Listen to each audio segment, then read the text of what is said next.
हैदराबाद में दलित छात्र रोहित की खुदकुशी पर प्रधानमंत्री मोदी ने आज चुप्पी तोड़ी है। प्रधानमंत्री ने कहा है कि मां भारती ने अपना बेटा खोया है और ऐसे में बड़ा प्रश्न ये कि क्या प्रधानमंत्री के इस बयान के बाद इस मामले पर विवाद खत्म होगा। इस पर हम चर्चा करेंगे और हमारे साथ आज की इस चर्चा में बीजेपी से जुड़ रही हैं शाजिया इल्मी, हमारे साथ कांग्रेस पार्टी से मौजूद हैं अखिलेश प्रताप सिंह और हमारे साथ चंद्रभान जी भी मौजूद होंगे। लेकिन इससे पहले कि हम चर्चा की शुरुआत करें, सबसे पहले देखते हैं कि आज प्रधानमंत्री मोदी ने क्या कहा। नरेंद्र मोदी मुर्दाबाद, नरेंद्र मोदी मुर्दाबाद। लखनऊ के अंबेडकर यूनिवर्सिटी में दीक्षांत समारोह के दौरान प्रधानमंत्री मोदी ने जैसे ही भाषण शुरू किया, कुछ छात्र नारे लगाने लगे। नरेंद्र मोदी मुर्दाबाद, नरेंद्र मोदी मुर्दाबाद। 20 महीने में ऐसा पहली बार हुआ है कि प्रधानमंत्री के समारोह में उन्हीं के विरोध में नारेबाजी हो गई। 3 छात्रों के विरोध की वजह से मोदी थोड़ी देर तक चुपचाप देखते रहे। सुरक्षा कर्मियों ने नारे लगा रहे छात्रों को बाहर निकाला। ये बताइए, आप जो खड़े होकर विरोध कर रहे थे किस बात के लिए? कहा वो गोल्ड मेडल नहीं देंगे स्टूडेंटों को, इसलिए हम लोग सब लोग विरोध कर रहे हैं। कोई हैदराबाद में जो रोहित के सुसाइड, रोहित को जो मिलुआ थे उसी की मृत्यु में हम लोग सब लोग विरोध कर रहे थे कि आपने क्या किया वहाँ पे। वहीं यूनिवर्सिटी में मौजूद कई छात्रों का दावा है कि पब्लिसिटी पाने के लिए नारे लगाए गए। यहाँ पर वो जो भी व्यक्ति था वो मुझे लगता है पॉलिटिकली मोटिवेटेड था। इस तरह से पब्लिसिटी स्टंट था। इनका काम कुछ शरारती तत्व हैं जिनका काम सिर्फ माहौल का। आपके ही साथी हैं वो। सिर्फ पब्लिसिटी स्टंट था पूरी तरह से। विरोध की आवाज बंद हुई तो मोदी हैदराबाद में खुदकुशी करने वाले छात्र रोहित का जिक्र करते हुए भावुक हो गए। कि मेरे ही देश के एक नौजवान बेटे रोहित को आत्महत्या करने के लिए मजबूर होना पड़ा।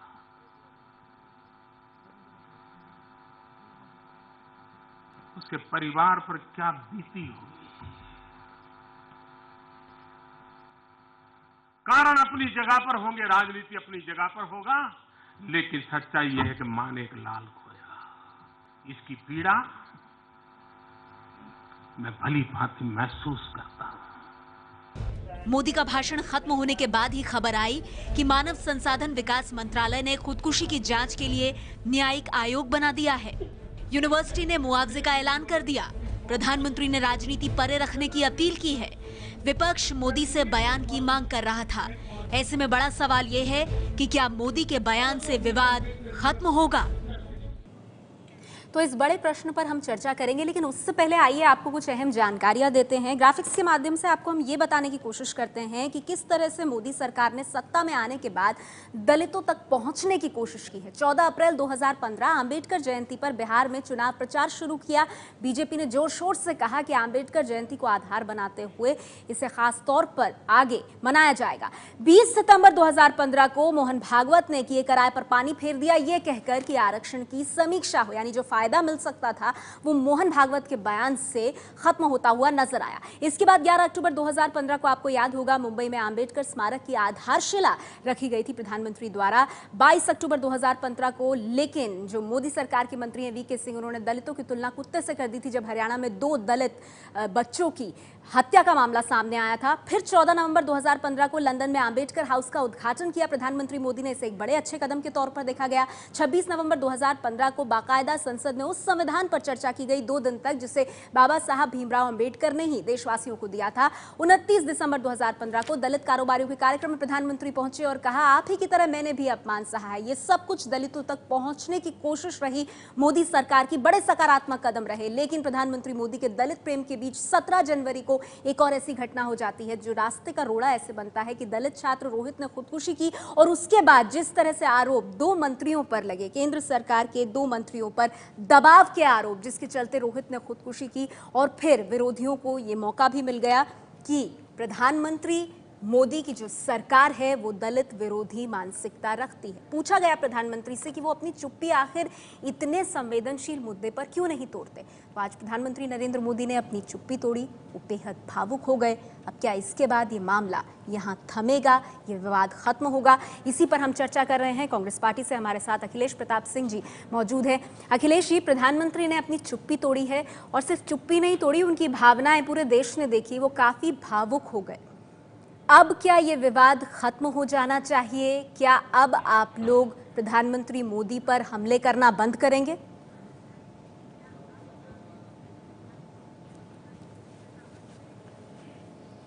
हर 10 मिनट पे एक ट्वीट करने वाले माननीय प्रधानमंत्री जी 6 दिनों बाद यदि भावुक होते हैं तो हर इंसान से अपेक्षा की जाती है कि किसी भी इस तरह की दुखद घटना पे वो भावुक हो। लेकिन बतौर मुखिया, देश के प्रशासनिक प्रमुख के नाते कोई जाति जुल्म हुई है जिसे सब लोग जानते हैं। माननीय प्रधानमंत्री मोदी जी ने क्या किया? कौन सी कार्रवाई की? कौन सा न्याय दिया? इनके भावुक होने के बाद भी यदि न्याय नहीं मिलता है तो बात तो चलती रहेगी। आज बात क्यों उठी है? बात सिर्फ इसलिए उठी है कि प्रशासन सत्ता में बैठे लोग, मंत्रियों ने न्याय नहीं किया, पक्ष लिया, बेईमानी की, प्रताड़ना की, अवहेलना की, अपमानित किया, उपेक्षा किया, जिस कारण से एक छात्र ने आत्महत्या किया। ठीक है। इसके सारा दोष 2 मंत्रियों और वहां के वीसी पे है। जब तक कार्रवाई नहीं होगी कैसे कोई मान ले कि आप अगर भावुक हैं तो उतना सफिशिएंट नहीं है। एक गुनाह हुआ है, गुनाहगारों पे अगर कार्रवाई नहीं होगी तो कैसे कोई कहेगा कि हाँ हम संतुष्ट हैं। ठीक है और अखिलेश, मुखिया का कर्तव्य बनता आपने है। अपनी बात रखी। भावुक शाजिया होना तो मेरे हर साथ किसी व्यक्ति मौजूद से हैं अपेक्षा यहाँ की जाती बीजेपी है। से। लेकिन मैं मुखिया का आपके कर्तव्य सवाल बनता है कि का वो न्याय जवाब करे। उनसे लेती हूँ। शाजिया, कांग्रेस पार्टी कह रही है भावुक होने से क्या हासिल होगा उस परिवार को जिन्होंने अपना बेटा खोया है? क्या न्याय भी मिलेगा?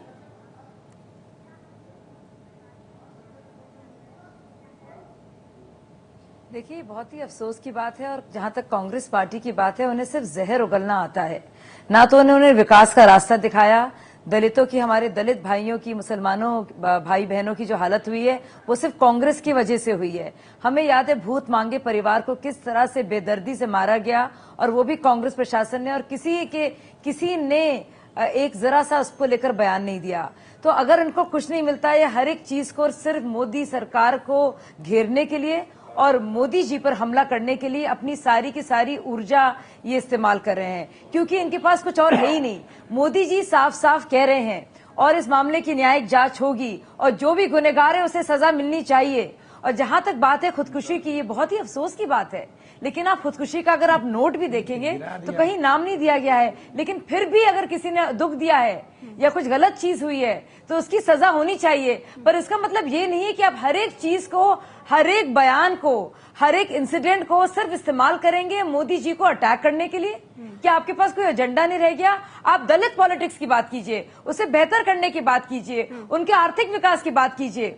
जब मंडल का आपको हम बता दें, जब वीपी सिंह लेकर आए थे पूरे मंडल के उसको, तब तो कांग्रेस ने मुखालफत की थी। लेकिन जब मंडल वीपी सिंह जब लेकर आए तो क्योंकि सियासी ये एक बहुत बड़ा उनके लिए नासूर बन जाता है, इसलिए कांग्रेस को चुप बैठना पड़ा। ये कौन लेके आया था? तो अब एकदम से ये दलितों के मसीहा हो जाते हैं, किसी की भी मसीहा हो जाते हैं, सिर्फ और सिर्फ मोदी जी से दुश्मनी निकालने के लिए। ये अपनी लकीर ठीक करें, सिर्फ प्रधानमंत्री मोदी को निशाना बनाने की मोदी जी अगर संवेदना प्रकट कर रहे हैं और अफसोस जाहिर कर रहे हैं तो समझें, मिलकर काम करें। आप संवेदना को भी नहीं समझना चाहते अखिलेश प्रताप सिंह जी?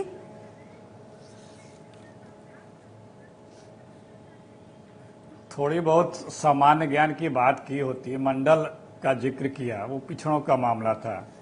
और अगर दलित और बीजेपी के रिश्ते पे जाएंगे तो आजादी के बाद जी, और वो वीपी सिंह के टाइम पे हुआ था और आप कुछ बोल नहीं पाए उस वक्त क्योंकि ये सियासी नासूर बन जाता। प्लीज देखिए मैं बहुत सम्मान, मैं बीच में ना बोले प्लीज। बहुत मैंने भूत मांगे का भी जिक्र किया, भूत मांगे परिवार का, धीरज रख लें, थोड़ा सा धीरज रख लें, बयान नहीं है, थोड़ा सा धीरज रख लें। ठीक है जब अखिलेश जी, आपकी बात बारी आएगी तो बोलिएगा, आरएसएस का परिचय ना दें। ठीक है बोलिए अखिलेश। शाखा नहीं गई होंगी, लेकिन हाँ हम वही कह रहे हैं।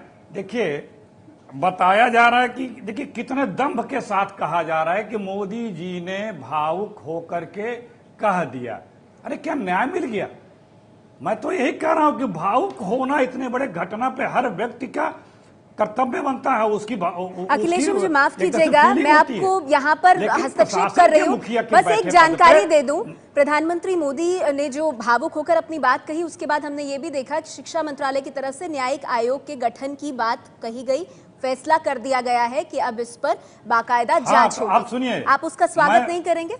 मैं अब बता रहा हूं, जी आप जरूर करेंगे, लेकिन ये जांच कैसे होगी?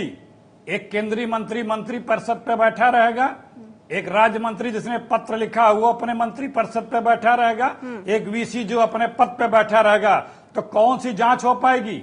ये लोग अगर इस्तीफा दें, हटाए जाएं और ये जो जुडिशियल कमीशन बना है वे डिक्लेयर करे कि सारे चीजों की जांच करेगा, क्योंकि मंत्री ने 3 बार झूठ बोला, 3 बार कैमरे पे बोला और उस बच्चे बेचारे को जस्टिफाई उसी के गुनाह जस्टिफाई करने का प्रयास किया। अगर आयोग जांच कर रहा है तो निष्पक्ष जांच तभी होगी कि जब ये तीनों लोग हटाए जाएं, अन्यथा इसी मंत्रालय ने जांच रिपोर्ट दे दी है। हाँ। कमेटी गई थी, जांच आ गई है, सब बाजत बरी हैं। मैं इसी मंत्रालय की कमेटी ने जांच दी है। त्वरित प्रतिक्रिया शाजिया से लेती हूँ, अखिलेश जी शाजिया से लेती हूँ, फिर चंद्रभान जी के पास जाऊंगी। शाजिया, आप कैसे जवाब देंगी? अखिलेश कह रहे हैं कि कांग्रेस पार्टी ये कह रही है कि जिन मंत्रियों पर आरोप लगे हैं उनको बर्खास्त किया जाए, वीसी को हटाया जाए, फिर ये मानेगी कांग्रेस पार्टी की इस मामले की निष्पक्ष जांच हो पाएगी। शाजिया, अरे किस इतनी बड़ी बात है, न्यायिक जांच इसमें हो रही है, वो पूरा की पूरा सुसाइड नोट में कहीं किसी मंत्री का नाम नहीं है और साफ बात क्लियर किया है। खुद मंत्री साहिबा स्मृति ईरानी जी ने भी अपनी बात को सामने रखा है। इसी तरह का पत्र हनुमंत राव जी ने भी लिखा था, उसके भी 5 रिमाइंडर्स थे। और अब ये किस मुंह से सवाल पूछ रहे हैं? इनके मंत्री जो सिख राइट्स में जो विक्टिम्स रहे, उन्होंने बाकायदा सज्जन कुमार को, एशकिल भगत को पेट्रोल के कैंस के साथ घूमते हुए देखा है। वो मंत्री बने गए, सालों साल रहे, 20 साल तक न्यायिक जांच में कुछ निकल के नहीं आया। यहाँ तो प्रधानमंत्री ने फौरन बात की और न्यायिक जांच की बात हो रही है यहाँ पे। किस मुंह से आप अखिलेश जी सवाल पूछ रहे हैं? ठीक है, चलिए, आपका रिकॉर्ड रहा है। शाजिया, अब मैं चंद्रभान जी के पास जाना चाहूंगी। आप तोहमत लगाते हैं, अब मैं चंद्रभान जी के पास जाना चाहूंगी। मोदी जी को बदनाम करने की कोशिश शाजिया करते जी, हैं। अखिलेश, आप दोनों ने अपनी बात रखी, चंद्रभान जी मेरे साथ मौजूद है। चंद्रभान जी, आपको क्या लग रहा है? प्रधानमंत्री ने आज बड़ी भावुकता के साथ कहा है कि उस परिवार पर क्या बीत रही होगी और इस देश ने अपने लाल को खोया है। क्या इसके बाद जो राजनीतिक आरोप प्रत्यारोप चल रहा है, इसका दौर आपको थमता हुआ नजर आ रहा है? आपको लगता है इससे जुड़ा विवाद खत्म होगा? चंद्रभान जी।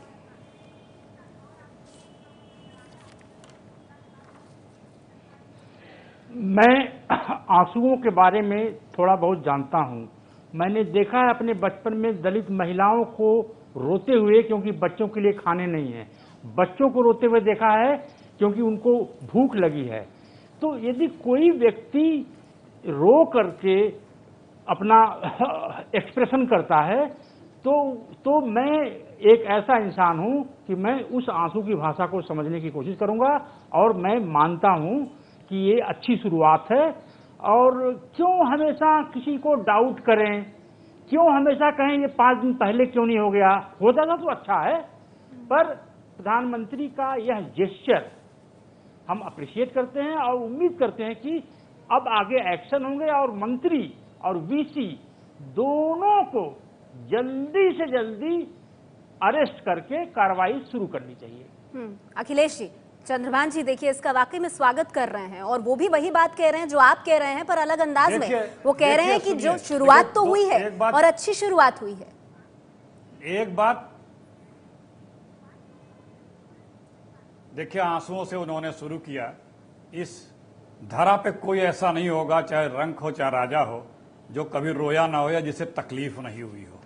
तो ये नहीं कि जो गरीब है रोना सिर्फ उसी के हिस्से में आया है, हर किसी के हिस्से में कभी न कभी आया, किसी को कम किसी को ज्यादा, ये हम आप कह सकते हैं। जो इन्होंने चंद्रभान जी ने कहा, एफआईआर मंत्री पे हो चुका है, लोगों पे एफआईआर हो चुका है, उस पे अरेस्टिंग होनी चाहिए। जो बार बार ये साजिया कह रही हैं कि सुसाइड नोट में कुछ नहीं है, उस बच्चे ने पत्र लिखा था वीसी को कि हमें जहर और रस्सी सप्लाई कर दिया जाए। वो क्या है? वो बहुत प्रसन्न आनंदित था क्या कि जो वो कह रहा था? और आपके एक राज्य मंत्री ने जो पत्र लिखा था माननीय केंद्रीय मंत्री जी को, स्मृति ईरानी जी को, उसमें उसको राष्ट्र विरोधी बता दिया गया है। कौन सा अधिकार है आपको माननीय मंत्री जी? एक दलित कोई कार्यक्रम कर रहा है और अगर अपनी कुछ अभिव्यक्ति कर रहा है तो आप उसे राष्ट्र विरोधी बता देंगे? जेएनयू में भी राष्ट्र विरोधी हरकतें होती हैं, आईएमआईटी में भी राष्ट्र विरोधी हरकत होती है, मद्रास की यूनिवर्सिटी में भी राष्ट्र विरोधी हरकत होती है, जहां पे दलित, अल्पसंख्यक या महिलाएं या आरएसएस के जो सोच है उसमें इनके लिए मानक अलग है।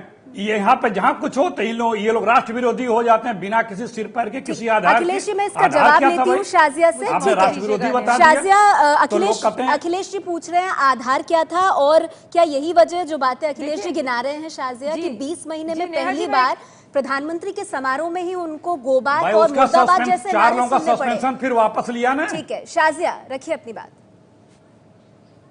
नहीं नेहा जी, अब ये बहुत आपका जरूरी सवाल है और मैं इसका जवाब दूंगी, लेकिन मुझे एक बहुत बड़ी आपत्ति है। लगातार जो मैं 4-5 दिन से बयानात देख रही हूँ, एक तो ये बहस हुई कि एक दलित के साथ ऐसा हुआ और एक ओबीसी और दलितों को बीच में लड़वाने की यहाँ कोशिश की गई। फिर एक रोहित जो इस बच्चे ने खुदकुशी की है, बहुत अफसोस होता है, उसके वहां से कोई कंट्रोवर्सी आई कि वो दलित नहीं है। मुझे समझ में नहीं आता है कि हम लोग, हमारी जो जितने भी विरोधी दल हैं, विरोध करने के अलग अलग तरीके हैं, लेकिन इस तरह से देश को बांटना, जो मजबूर बेचारा हमारा या किसान हो या स्टूडेंट हो, उसको दलित नाम देना या ओबीसी करना और उस पर भी राजनीति करना।